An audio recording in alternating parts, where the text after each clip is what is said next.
It is my honor and privilege to introduce to our listeners now Congressman Rich McCormick from the great state of Georgia. Congressman McCormick, my friend, good morning and welcome to the show. Good morning. Good to be with you today. So, did you hear any of the monologue this morning leading into your introduction? I did not. We're actually trying to read up on some PBMs and healthcare businesses and some of the other things that are going to be added to this healthcare bill that the president has proposed. Well, I'm not hurt, but I've spent a lot of time talking about President Trump's first year in office in his second term, and in my view, the unbelievably remarkable job this guy has performed. I think he works 15 to 18 hours a day. He does it for the American people. He already had fame, he already had fortune, and he had the distinction of being a successful president. He really didn't need to do it. And but the fact is he did, and it has been wonderful, I believe, for our country. Let's start off and let me ask you, what do you think about annexing Greenland? I think it'd be a good thing for America. I think it'd be a good thing for Greenland. I think it actually would have many benefits for Europe in the way it strategically benefits stability of that Arctic region. As any military people know, that we've always had a polar cap up there, and we've broken through it with submarines, and we've explored it, and we have bases up in that area. But Russia is far more advanced, has far more bases up in that region, and China wants to have a foothold. If we don't have that area secured, and it's a large landmass with a ton of water, a ton of natural resources, and very strategically located, it puts us at a huge disadvantage, especially at a time where China and Russia are looking forward to expanding their imprint in that region. Now, the way we do it is what matters, of course, and President Trump uses every tool in the box to leverage that to get what he wants. Some people don't like it. I was just with some Europeans last night that are ambassadors, and their concerns are understood. And I understand why people don't like to be strong armed. But this is all leverage points. When you look at how Trump gets things done, he purposely trolls the media. He says he trolls the media in order to get a response, to get people to focus on something he wants them to focus on, so we can actually get a solution to a problem. Well, and I pointed out that Russia is trying to take over parts or all of the Ukraine. China wants to move in on Taiwan. Will they? Will they get it? Who knows? But don't you think that there is a new world order that's sort of playing out in real time right Of course before our there very is. eyes? And we can either sit back and wait for the tooth fairy, or we can say, look, this is the world we live in, and we've got to play the game as We our adversaries are.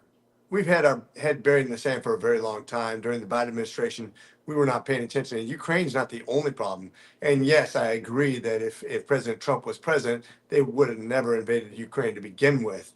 I remember the first invasion of Crimea was during Obama's administration. The second was during Biden's administration. 100%. But if you look at just the Western Hemisphere, their influence, China and Russia's influence on Venezuela, which they had people on the ground there, not just Cuba. And Cuba's a bad influencer too, by the way, in the Western Hemisphere, but their influence in Brazil and other places in Central and South America. It's very worrisome. You do not want these bad actors having a foothold in the Western Hemisphere. It's against everything we've ever studied on the Monroe Doctrine.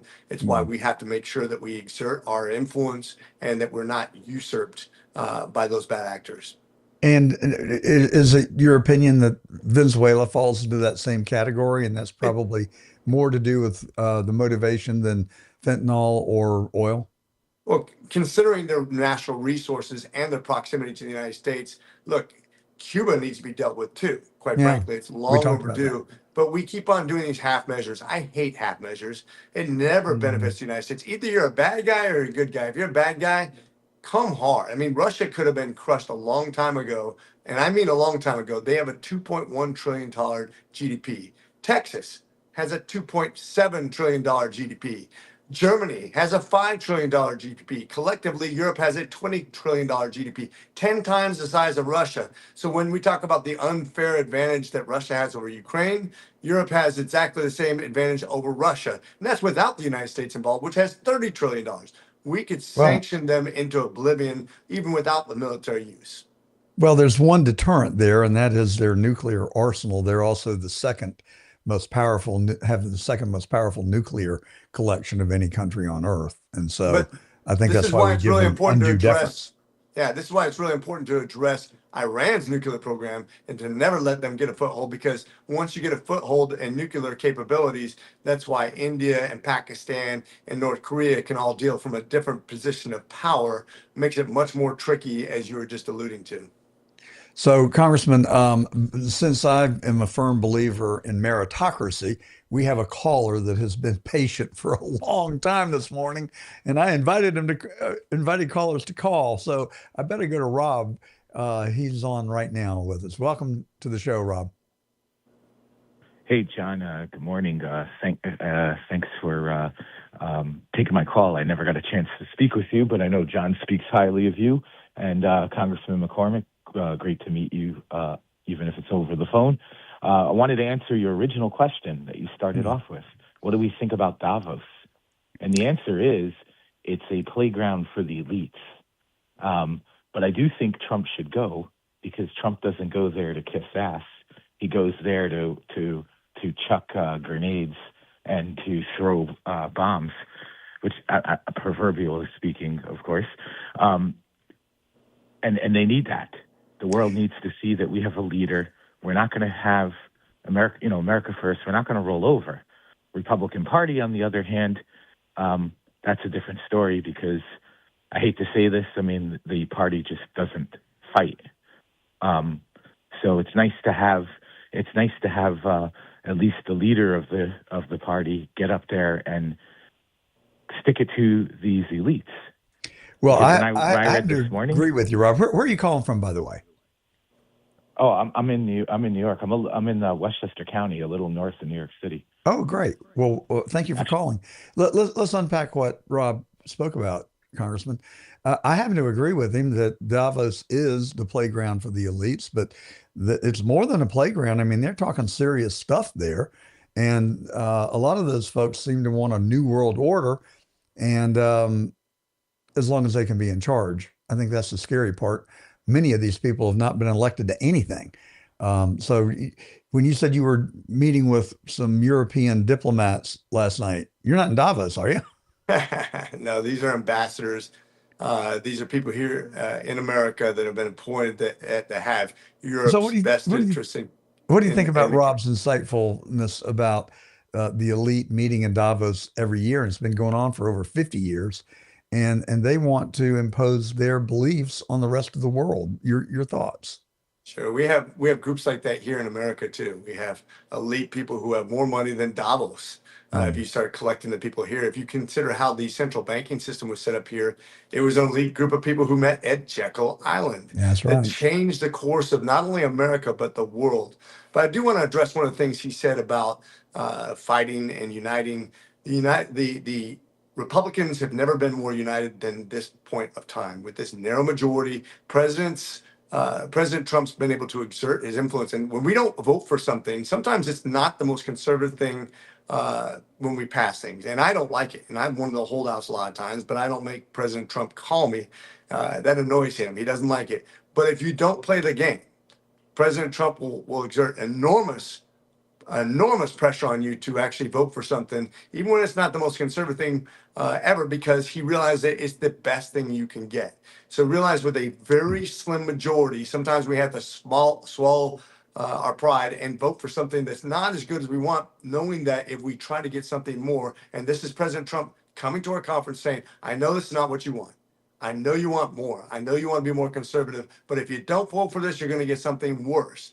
And that's what we have to face when these appropriations bills come up this week. If we don't pass it, you'll almost certainly get something worse. And that's straight from President Trump's mouth. So we are playing ball. And some people who are much more conservative like myself sometimes vote for bills we don't want to because it's the best thing we can. Because quite frankly, we have to end the debate in the Senate. Now, this is an interesting time. This is something we haven't talked a lot about. You can actually let it run its course. You don't need 60 votes. If you let every single Democrat talk as long as they want to twice, it will take weeks, but you will pass it with a simple majority. Usually we don't have that sort of time. In this case, we actually do.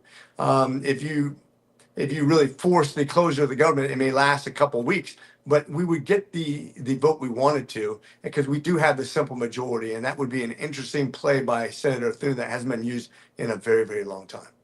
So, what is life like as a congressman? We on the truth, we talk a lot about the deep state, and I don't know where your thoughts are. I was home from the fourth grade in November 22nd, 1963. I have the advantage of experience over you, Congressman. So I've lived a long time. But I was home when John Kennedy was killed, and I've had a somewhat of an unhealthy obsession, but maybe it's a healthy obsession actually, because I think today that I've come to the conclusion, at least, that our own government killed John Kennedy, and the CIA carried it out, LBJ ordered it, and the FBI covered it up. That's my paradigm, and I think with a lot of evidence to support that. That is really pretty demonic when you think about it. And then we've lived through other tragedies like the implosion of Building 7, the attempted assassination on President Trump, the assassination of Charlie Kirk, who I knew, and Charlie had been on the truth. I was not his best friend, or probably not even a friend, but more than a casual acquaintance. We saw each other 2 or 3 times a year for the last 8 years, and were cordial towards one another. And that really sucker punched me in the gut. I mean, it hit me to my core, because at 72 years, I've never met a smarter human being, a more devout human being, and a more patriotic human being. And for him to be stripped from us and taken away, I'm not buying the official narrative. I'm not buying that Tyler Robinson acting alone. But do you worry about the deep state? Do you consider it to be real? Or am I just a senile old man who's gone conspiratorialist?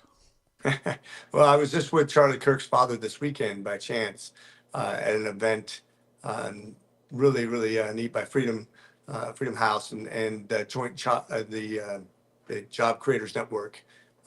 Great patriot, very humble man. I will tell you, the bigger problem we have right now is not with those individual actors. And you could say there's a conspiracy against people like Charlie. There's a lot of people who want to kill us. That's why we basically have security now in Congress, because people are openly plotting not just to kill the president, but kill people like Charlie and other leaders in this community.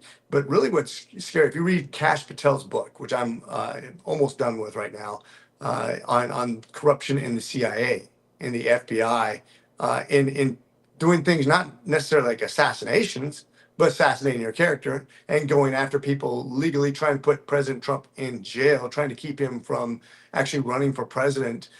This stuff's been going on for a long time. The weaponization of the United States government is one of the scariest things you'll ever see. If anybody's ever read the book Gulag Archipelago by Solzhenitsyn, you would see how once a government gets out of control, the only way it stays in power is to continue oppressing its people. That's why socialism leads to communism, which leads to dictatorships, which leads to death.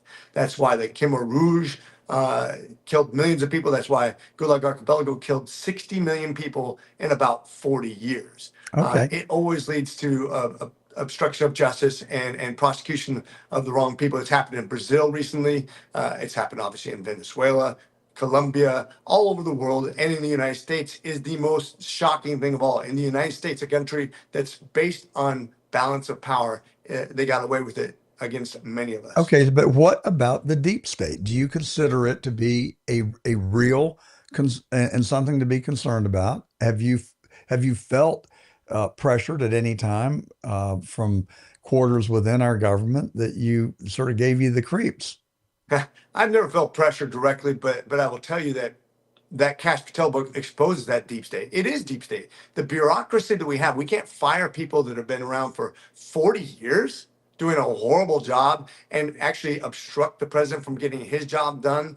That is the deep state. Those are the people that wait you out. And remember that are hired from DC, which is about 93% Democrat. So the deep state is against all of us, but especially against conservative thinking. It is integrated with a cancer known as liberalism. Well, I appreciate your candor on it. It is a concern of mine. We only have about 3 minutes left. Let me just ask you two things. One, do you think you can get meaningful budget reform in the next bill can we get this federal deficit and this out of control budget under control? It won't get under control, but it'll be better than what it is. I mean, if you look at the tariffs offsetting some of the deficit spending, it will be better than what it is, but you'll never get what you want.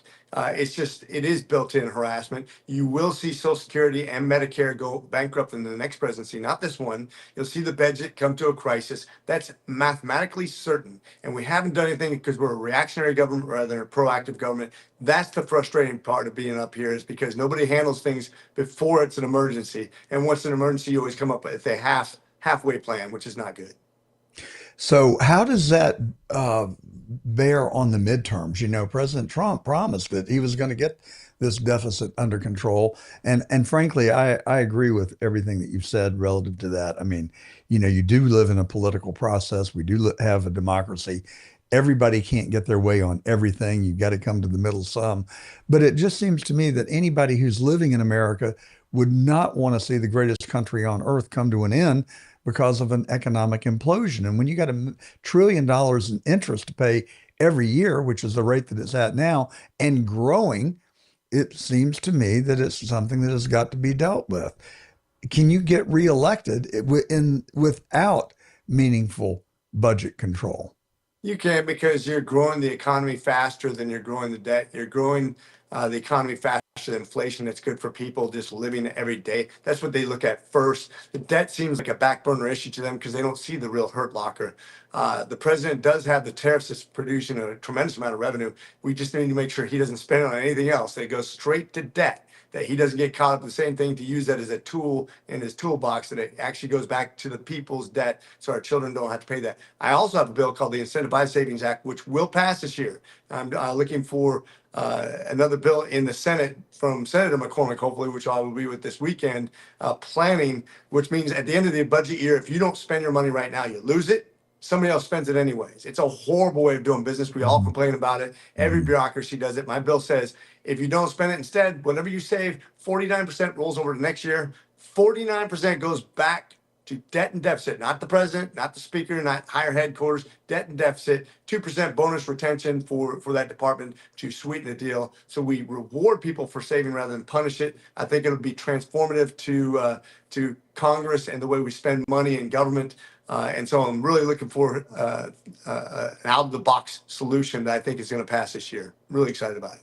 So let me ask you, Congressman, what's your vision? What's next for Congressman McCormick? I thought you were going to run for the U.S. Senate, frankly, and I would have left sunny Palm Beach and come up there and campaign for you. Well, you're too kind. We do have some big plans, but I don't want to get ahead of this election. I want to make sure this election is focused on, we need to beat Ossoff. He's got a track record to run against for sure. This is a tough year. Midterms, he's well ingrained. We need to be one team, one fight. We have 3 people fighting in that primary, and it's going to put us at a severe disadvantage for that election. I hope we do better as we learn in Georgia that we are almost 50% minorities. We have to appeal to everybody. We have to make sure that our rhetoric is conservative but appealing. That is super important for the future of Georgia. Were you surprised when Marjorie Taylor Greene resigned from Congress? That one really blew me away. You know, I met her at Mar-a-Lago in 2018 or maybe 2017. We were both dialing for dollars for President Trump. We sat at the same table for 4 or 5 hours, and I knew then just intuitively that this gal was going places. She has a lot of charisma and a lot of chutzpah, but she worked so hard to get the position, and she was effective in a number of ways. I don't know about legislatively, but she certainly had the bully pulpit at her disposal. It just blew me away when she just kind of got mad and quit. Well, remember, once you get at odds with President Trump and he gives you a nickname, it's trouble, especially inside the Republican Party, and especially when you hitched your train to him. I knew she was in big trouble. And remember, this is the problem with Marjorie. She had the worst performance in Georgia when compared to President Trump. Underperformed Trump by 8 points. You compare that to the best performing district, which was mine, which overproduced by 8 points. This is really important about the message. I vote more conservative than Marjorie Taylor Greene. It's objective truth. So you can have a very conservative legislative record. You can actually get more legislation passed. You can grow the party. You can outperform in politics and still be conservative. you don't have to punch everybody in the face. You can say she's effective. Yeah, effective at becoming famous, but not effective at growing the party, not effective at passing legislation. What's important? Being famous or being effective? That's what we have to really look at when we come to politics. And too many people are addicted to the fame rather than addicted to success.